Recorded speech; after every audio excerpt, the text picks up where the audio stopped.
கன்னியாகுமரி மாவட்டத்தில் அணு கனிமங்களை தோண்டி எடுக்கும் சுரங்கத்தை அமைக்க மத்திய அரசு திட்டமிட்டுள்ளது. இதற்காக வரும் 1ஆம் தேதி கருத்து கேட்பு கூட்டத்திற்கு அழைப்பு விடுக்கப்பட்டுள்ளதற்கு பூ உலகின் நண்பர்கள் அமைப்பு எதிர்ப்பு தெரிவித்துள்ளது.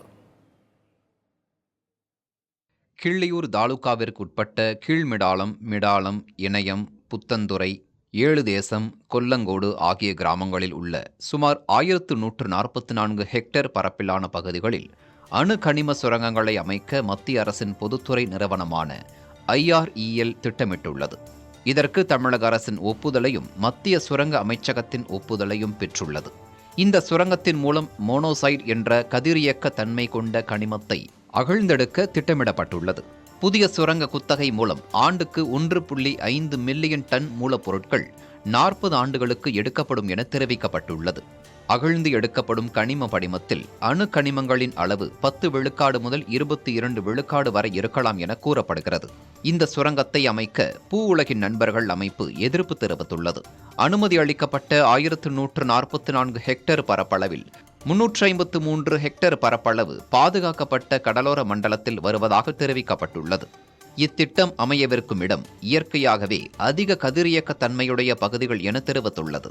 இந்த நிலையில் அணு கனிமங்கள் அகழ்ந்தெடுக்கப்பட்டால் அணு கதிரியக்க பாதிப்புகள் அதிகரிக்கக்கூடும் என கூறப்பட்டுள்ளது.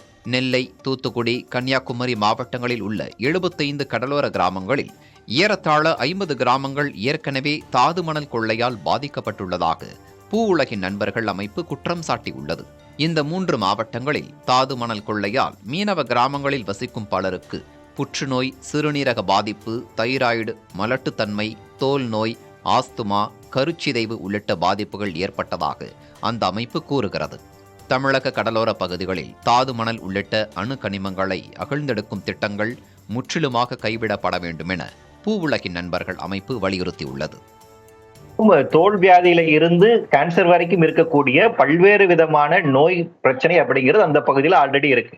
ஏற்கனவே ரேடியேஷன் ரிலேட்டடாக இருக்கக்கூடிய டிசீஸ் அப்படிங்கிறது அந்த பகுதியில் ரொம்ப பரவலாக இருக்குது. அப்ப ஏற்கனவே இப்படியான பாதிப்பு இருக்கக்கூடிய பகுதிகளை மேலும் மேலும் அணுக்கதிர்களை வெளியேற்றக்கூடிய திட்டங்களை நீங்கள் அதிகரித்து போறீங்க அப்படின்னா அந்த பகுதி அப்படிங்கிறது முற்றிலும் வாழ தகுதியற்ற ஒரு இடமாக மாறிவிடும். ஏற்கனவே நம்ம ஒரு திட்டம் நடைமுறையில் இருக்கு. அதனுடைய பாதிப்பு என்ன என்கின்ற டேட்டாஸை வந்துட்டு அரசு தான் சொல்ல வேண்டும். இந்திய அணுசக்தி துறை தான் சொல்ல வேண்டும். பொல்யூஷன் கண்ட்ரோல் போர்டு தான் சொல்ல வேண்டும். சட்டம் அதுதான் சொல்கின்றது. ஒரு இண்டஸ்ட்ரி செயல்படுது அப்படின்னா அந்த இண்டஸ்ட்ரியினுடைய கடமை என்னன்னா இவ்வளவு காலம் நான் செயல்பட்டதன் காரணமாக இந்த பகுதியில் எந்த விதமான பாதிப்பு இல்லை என்பதற்கான டேட்டா அவங்க கொடுக்கணும். ஆனா இன்னைக்கு வரைக்கும் அவங்க டேட்டா கொடுக்க மறக்கிறாங்க. இந்த பகுதியில் எல்லாமே நார்மலா இருக்கு அப்படிங்கிற டேட்டா அவங்க ஒண்ணுமே தரவே இல்லை.